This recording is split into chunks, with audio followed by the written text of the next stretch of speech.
let's crack on in, I think. Yeah, I was going to say, what's up, Lindsay? Also, we went to 7 o'clock for some timing reasons. What's up, dude?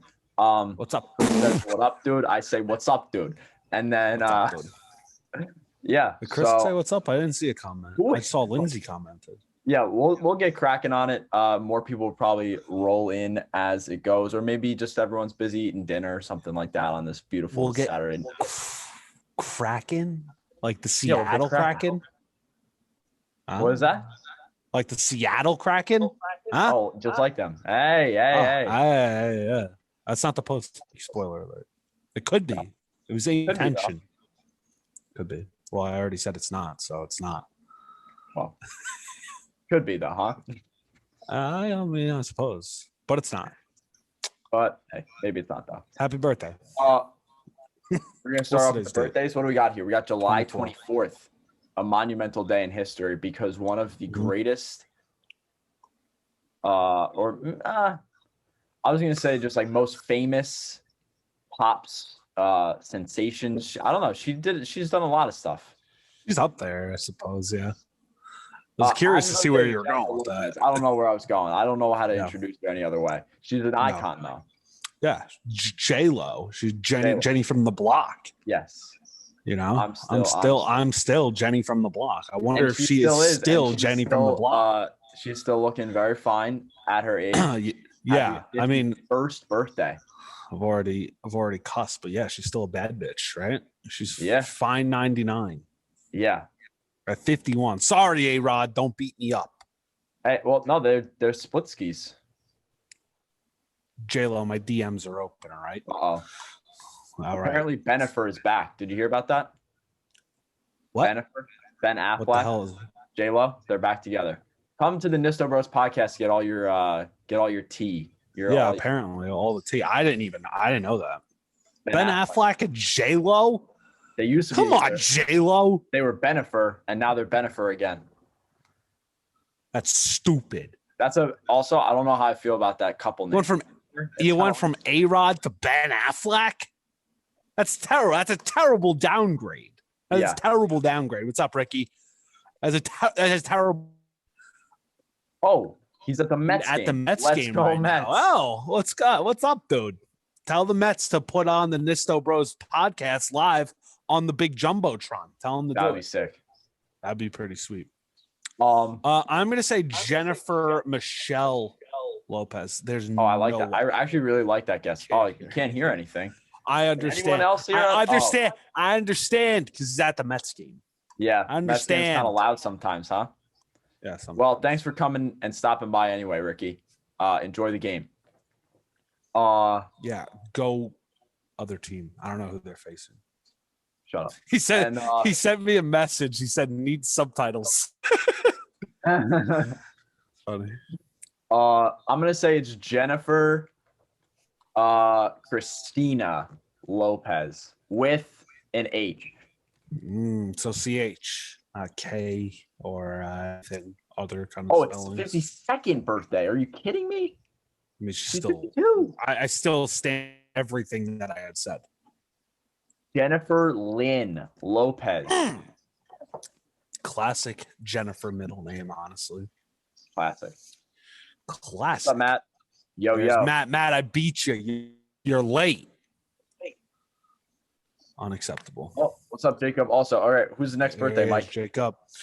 Next birthday is a wrestling fan in the what happened here? Oh no. Oh no, everything's all right. My can you hear me? Can you hear me okay? Yes, I can hear you. Oh, the Panthers. My thing just did a thing. Hey, Panthers. As I was saying, if you were dueling with the hearts. Yeah, sending hearts. Keep doing that. I like it. I like seeing it popping up. As I was saying, if you were a early 2000, late 90s wrestling fan, this woman was probably your first crush. She was up there for me. She was up there for me. And just like J-Lo, she's still a bad bitch and looking fine 99. Happy birthday to A-Rod too, right? She dated A-Rod too, right? I'm pretty sure. I'm Is that almost real? like I'm like 90% sure. Someone's got to fact check that. I would bet $10 on it. I don't know about that. I'm gonna fact check it. Yeah, fact check that and fact check her middle name. I'm going to say Tori. You know what? I'm sticking with Michelle. Tori Michelle Wilson. What the hell? A-Rod is bagging them. And he loves women who are born on July 24th. Apparently, he's got a type. Tori Michelle. You're going back to Michelle, back to back? I'm sticking with Michelle, back to backs. I'm going to go Stacy. Like Keebler, that was my actual first crush, I think, for the rest. Another little 4-letter middle name. Tori Ann Wilson. That's 3. Oh, Ann with an E at the end. Yeah. Ridiculous. Well, happy birthday to do you want to guess her age? She's probably like 45. So close, 46. I'm always a year off. I always guess the last year. Anytime I think of a number now, I'm gonna have to start guessing the +1. And then you're gonna start every time. By 1. And I'm gonna start over guessing by 1. Then I'm gonna go back down, and then I'm gonna go back up, and because it's just a vicious cycle. It's ridiculous. Hit us. We only got 1 on this day. Hit us with it, Mike. Yeah, hit it with on this day. Just a few years ago, honestly, back in 1870. Yeah, give or take 6 years ago. Just a few years ago. Slightly before COVID, around that time. 1870, the first Trans rail service begins. So that means you can get on a in New York and go all the way to like California. I don't know what the first route was, but that's pretty big. That's big time. Yeah. That really probably sparked a lot of good stuff for the economy, being able to ship stuff to and fro, goods and services and whatnot, and people being able to travel and spread ideas, cultural diffusion. So good. Great stuff. And trains are still a big part of everything we got going on now. So for it to be kicked off 150 years ago, that's pretty crazy.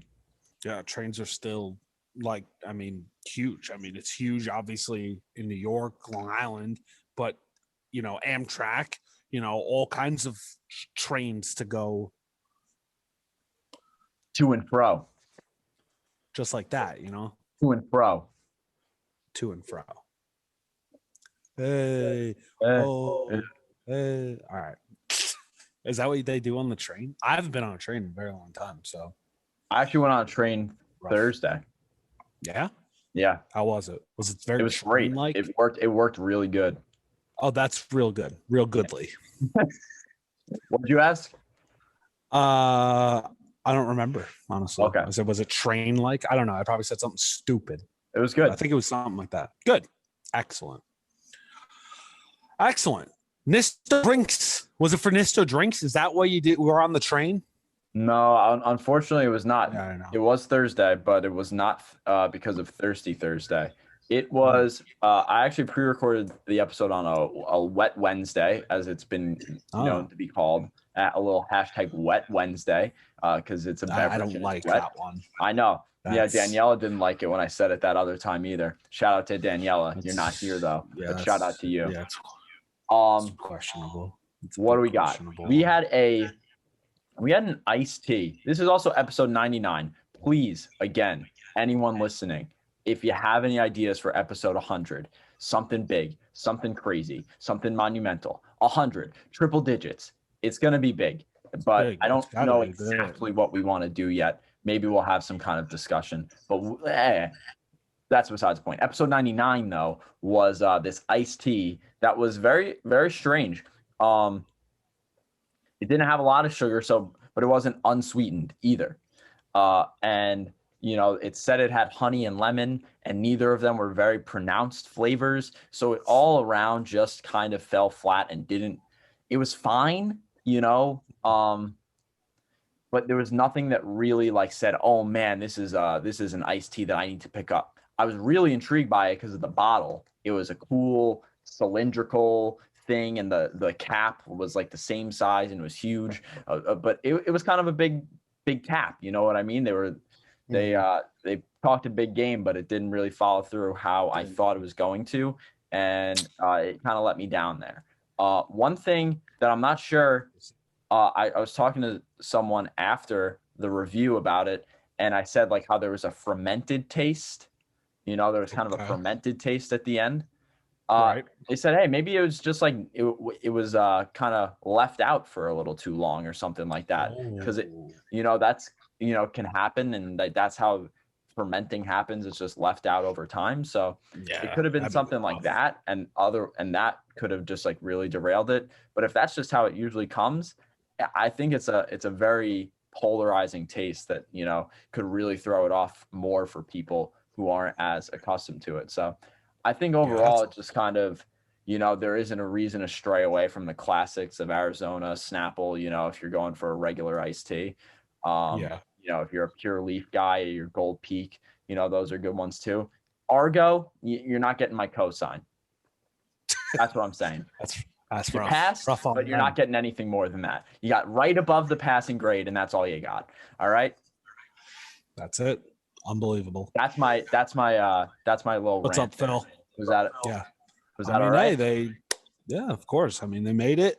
They passed, but it's not blowing you out of the water. It's not blowing you out of the water. Giovanni, what's up? What's up, Gio?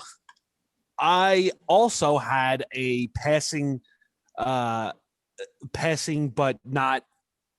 barely passing for Nisto Eats. And it was big. We started a series of Florida pizza. And I said it on the episode. I'm nervous because this was labeled like the best pizza in Orlando, new style, all that. 4 years in a row. 3 years in a row. Yeah. 3 years in a row. I think it was 17, 18, and 19. It fell off in 2020, I guess. Hey, a lot of things they weren't. Fall off in 2020. Yeah, maybe they weren't giving out awards in 2020. Who knows?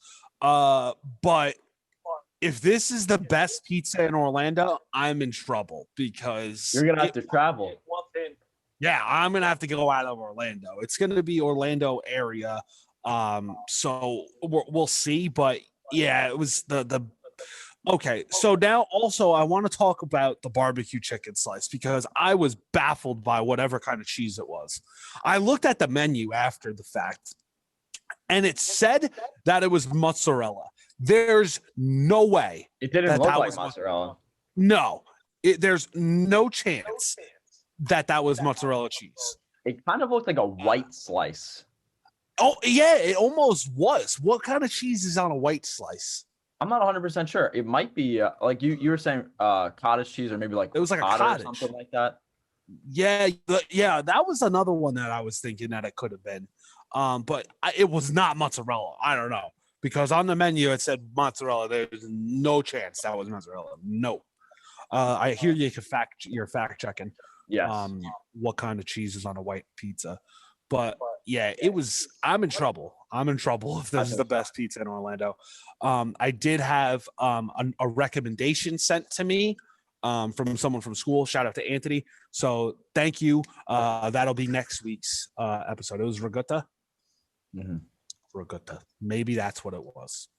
But again, weird pairing with barbecue chicken. Super weird. It's just they just do it wrong down there, man. You gotta find something that works. You're telling me. You gotta find something that works. Yeah. So this we're in for a bit of a long series if that's the best pizza in Orlando. But Anthony had said I can't remember the name of the place. He sent it to me on Instagram. So I'll have to look. But he said he was disappointed this wasn't the first stop. This other place that I went that I'm going to go to for next week. It's hard to make Regatta not work. Well, you should try this pizza because it didn't work. Yeah, it was a barbecue. That is just no. Just well, it's also probably how they mix everything out, like just the ricotta alone with everything else. Yeah, it's true. I don't know. It was not ideal. I mean, I couldn't believe how flimsy that structure was. I couldn't even believe my eyes. That was so bad. It was so. I don't even know. I knew it the moment I touched the crust. I touched it and I was like, "This is going to just flop and break," and it pretty much did. Was it heavy? Was that it, or was just like the crust not actually sound at all? Maybe a little bit of both. Okay. Because I think I showed it in the video, but it was a little further down the structure, if you will, crust that started to break. But it was like a quarter of the way down from the crust that started to break on there. So I'm not really sure, but not ideal. But we're in for a long series. I think that there hopefully is one place that just like there's got to be one, right? There's got to be one. I'm gonna end up going to like Pizza Hut or something, or Domino's, Pizza, Papa John's. I'm just kidding. I will never. But that's that. That's what they say. That's life.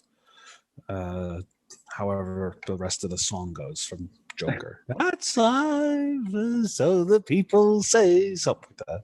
Yeah, something like that, right? Yeah, something like that. All right, we're at 7:20 on the clock.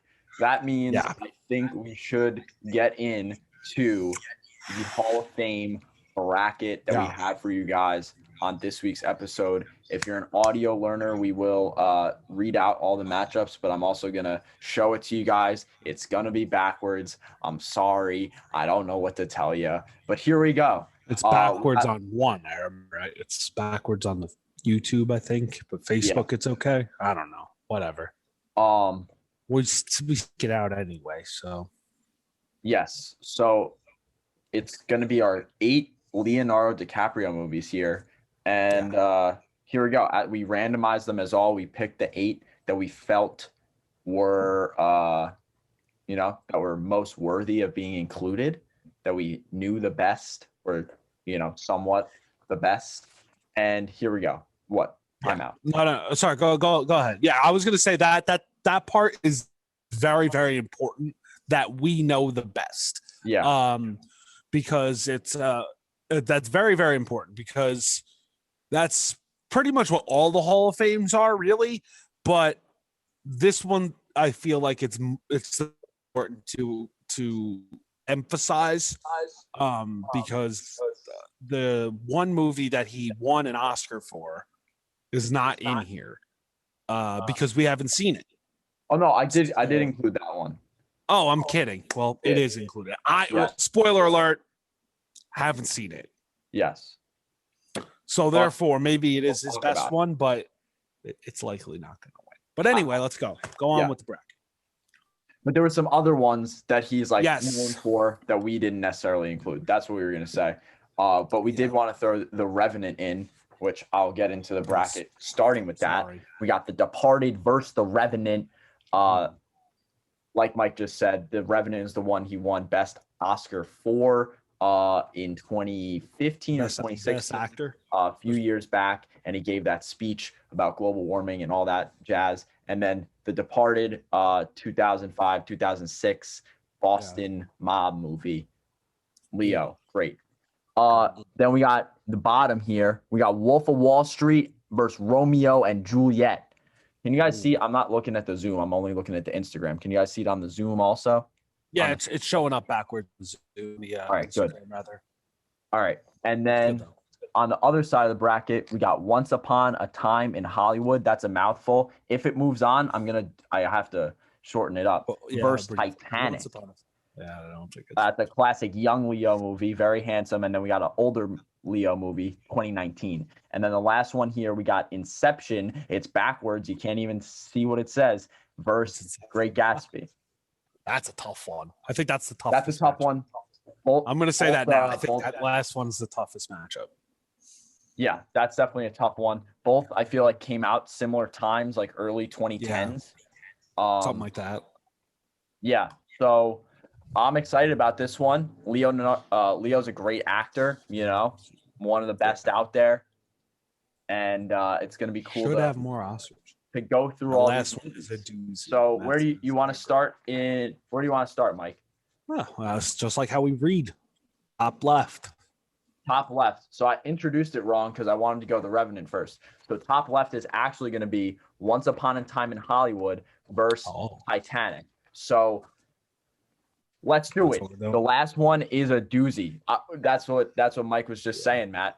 Totally in agreement. Inception, Great Gatsby. I think we should save that one for last too, because I know now I thought the bracket was the other way, but now it's actually the left side. You want to read Hebrew style? You want to read right to left? Sure, let's read Hebrew style. All right. So scratch that from the record, audio learners. We're flipping the script. The Departed versus The Revenant, like I said first, is going to be first matchup. And like we just said, neither of us have seen The Revenant. We were going to get to it, but we didn't because we're terrible. But whatever, you know what I mean? We're terrible and we're terribly busy. Terrible podcast hosts. I wouldn't go that far. Sorry, go ahead. No, I think we're great. I think The Revenant is what I've heard and seen. I've seen a few clips here and there. I heard that there's only like 6 words or something. There's very limited dialogue, and it's really just the adventure and how he goes on it that really is what made him win the Oscar. So that's a really interesting thing. I definitely do want to see the movie, especially after this. Talking about Leo, I'm sure I'm going to be wanting to go back and watch some of his highlights. So I would definitely want to watch this. And apparently there's like bears, and it's in Alaska or something like that, or Antarctica, somewhere cold. And he's rocking the long hair. Really interesting premise. And The Departed also, I just watched recently, and I thought it was an absolutely incredible movie. Really well cast. Leo does a sick Boston accent. What's up, dude? As he's a Boston mobster. Does he say that in the movie? What? Does he say that in the movie? Does he hit him with a "What's up, dude"? I don't think he hits him with exactly a "What's up, dude," but there's definitely some co-op talk. You know what I mean? Dude, he's just so good. And man. Sorry, go ahead. He's absolutely incredible in that, and him and Matt Damon play off each other really well. And I really like that movie. I really, really like that movie. So that's kind of where I'm leaning for the first round. What are you thinking, Mike? I'm agreeing. I'm agreeing with you on this because I don't know a whole lot about either movie, to be completely honest with you. I know that's a bad part. It's a bad look for me, but I'm just being honest with you. I'm being real. That I haven't seen his only Oscar winning movie, and I haven't seen The Departed in quite some time.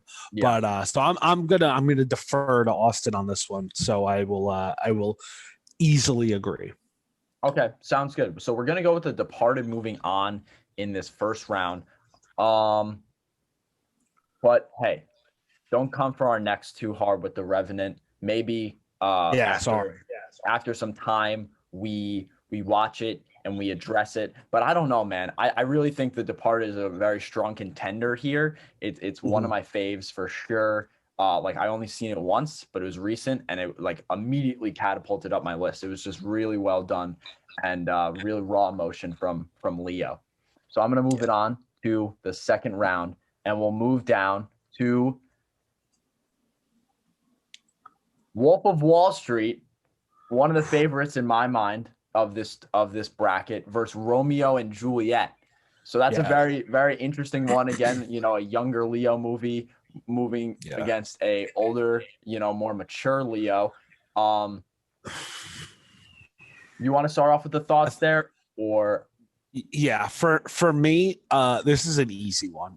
Wolf of Wall Street is winning, and it's just like The Departed with his accents. He does such a great not Brooklyn, but like that heavy New York in that movie, and it's just so well done. And how he didn't win awards for that movie it should be a crime, because he's just so brilliant in it.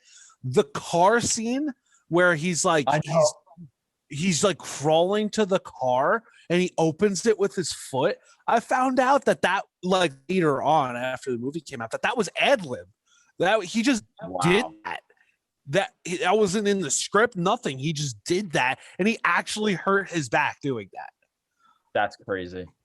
He's all out. There. He goes all out, man. He deserved an award for that. He deserved a lot of awards for that. The movie was great. It's full of memes and full of gifs. It's great. No disrespect to Romeo and Juliet because it's just a classic. The story, the play, too, but Wolf of Wall Street is, I think, one of the favorites to win it all. I'm going to say it now. Yeah, I said it too. Just when I was introducing that, I think it's definitely up there too. So I'm going to agree with you, Mike. I do want to say real quick though, kind of adding on, but also commenting on Romeo and Juliet. He does such a great job portraying Jordan Belfort in Wolf of Wall Street.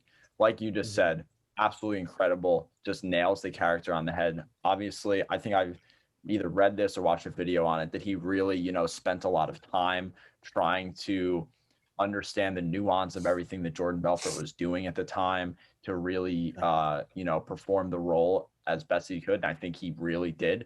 As far as Romeo and Juliet, Romeo is a tough guy to emulate there. I think he probably did, again, his best, but maybe it didn't come off quite as good as he did with Jordan Belfort. So I'm going to go with Wolf of Wall Street. I'm not effing leaving. Oh, man, I love that scene. That scene is so good. Oh, man. And so we'll move on to the other side of the bracket where we thought we were going to start it first. But here we go. The Once Upon a Time in Hollywood versus Titanic. Oh. To me, this is another easy one. You want to talk a little bit about Titanic? I'll talk a little bit about Once Upon a Time in Hollywood, something like that. Sure. For me, hey, Gabby, for me, I don't know how Titanic could lose. Titanic is another one on the bracket now. Could be a favorite. It's 17 hours long, but it's just incredible. It's just incredible. And I don't even know what to say about the Titanic. It's just such a legendary movie. And I think for the longest time, or maybe even still, it's like the most grossing winner movie words. I don't know, something like that. It's something, though. It's something. It's like it. Yeah, it's something grossing money. It made a lot of freaking money. Okay. Okay. But also Long Yeo. I was gonna say Long Yeo in that movie. That was like his breakout movie. He was in a couple of things beforehand, even a longer Yeo at the time. But I think this Long Yeo movie was his breakout. And you just, you just feel for it. Like, what a beautiful story. And you have to cry. Everyone cries during that movie. If you don't, you don't have a soul. I'm going to say it. You probably don't have a soul. You don't have a heart. You cry. I know I cried. I'm also Pisces. Me too. So.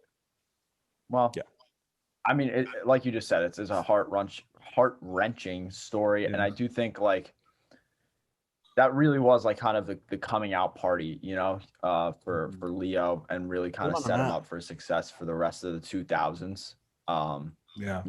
Everything that he has accomplished since then. But that was really like, okay, this guy can act, you know what I mean?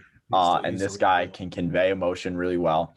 And like I just said, I'll talk a little bit about Once Upon a Time in Hollywood, but I am going to vote for Titanic. I'll say that before I even get into it, just to preface it. We are agreeing so far, but hey, a lot of these are, I mean, we're going into the, I don't know about this last one. But Similar to Wolf of Wall Street, I remember hearing that this was the first. Once Upon a Time in Hollywood was the first Quentin Tarantino movie I saw in theaters, or I saw it at all, and I saw it in theaters. And I watched a video afterwards about how much Tarantino and Leo worked together to like nail this like totally fictional character that came out of Tarantino's mind. But like they put so much time and effort into like nailing just like every little intricacy of how the character would work. And like having all of that go into that is just so cool. And like thinking back to the movie, all those little things is just like it really adds something to it. I don't think it's on like the level of Titanic. It is also a very long, epic movie in its own right, but I feel like, but not on the same level. Not on the same level. No, definitely not. And I think we said this off camera when we were putting these together. Leo's in some long ass movies. Yeah, he is. Like all these movies are like well over like 2 hours. Like yeah, 2.5. Wolf of Wall Street's got near 3. Wolf of Wall Street's is close to 3, if not over 3. Yeah, it's up there, dude. Yeah. Yeah, so Titanic has to go on. I moved on. Titanic, and we got the last one of the first round. We got Inception versus The Great Gatsby. This is where it gets tough. This matchup and the semifinals, this is where it's getting real. Like this is getting real. Yeah. This is like we're gonna get essentially to the Mount Rushmore of his movies. We've never said that before. Well played. But yeah, that's true. We have it. That's essentially what we're getting at. So yeah, Inception. What? No, I'm just this is gonna be big. This is tough. I think another one, Great Gatsby is another one where I just feel like I also had to read the book in high school. And just like he again is able to personify that image. I feel like Leo portrayed Gatsby really well, but I felt like Inception as a movie is better. Matt, you just took the thought exactly out of my head. I swear that was literally, I was going to explain it more in like a minute, just, to add some fluff words in there, but that's literally exactly what I was about to say. I was going to say, I think he played Gatsby so well, nailed it to a T based on what I read. That's the common theme. That's the common theme with Leo movies. Any role he's given, he just freaking nails and crushes it, knocked it out of the park. But Inception, I feel like is such a great movie, and Great Gatsby, like I didn't like. They added a lot of elements that were like more modern to like the old timey for this new version, which I thought was like a little weird.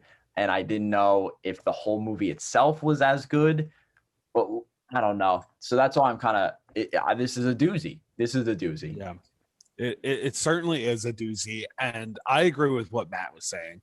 And I think that it, like I said, every role that Leo gets, he knocks out of the park. But I honestly thought I was going to have to fight for Inception because Inception is